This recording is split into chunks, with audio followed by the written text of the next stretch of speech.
Rated T for teen.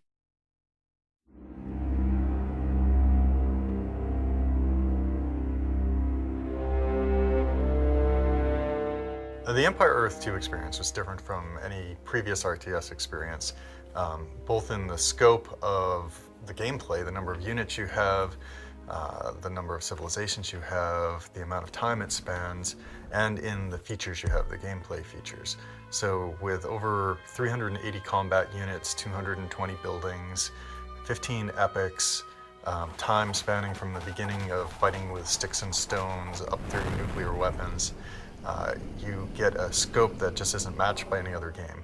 And in terms of the features we added in that enhance gameplay, from the citizen manager to the war planner to the picture-in-picture window, we just took RTS gaming to a new level.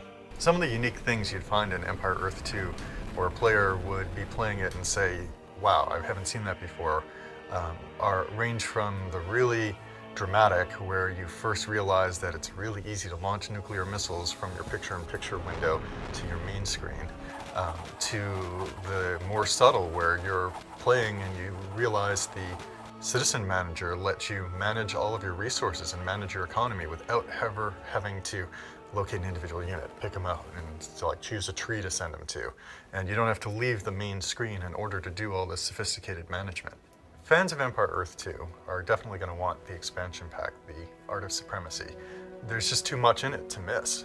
The back of the box of Empire Earth 2, the Art of Supremacy, would highlight 4 new civilizations, 3 new campaigns, 2 new turning point maps, dozens and dozens and dozens of new units, and new modes including fealty, where you get to make people swear their allegiance to you, tug of war, where you get to fight over any number of maps, hero units, which let you have a hero unit from the battle, a unit that's done particularly well, become more important and stronger, and it can form an army around it. And continuity, where your hero units and your leaders, both in the single-player campaign and in tug of war, will persist from one map to the next. This sort of continuity that really brings the epic nature of Empire Earth to life. The new civilizations that we included with the expansion pack for our new European powers, the Russians and the French, we created a campaign around the Napoleonic Wars. Everybody loves the Napoleonic Wars, so. We also included new African civilizations and created a new future African campaign. You can play for dozens and dozens of hours using just the new units and the new civilizations.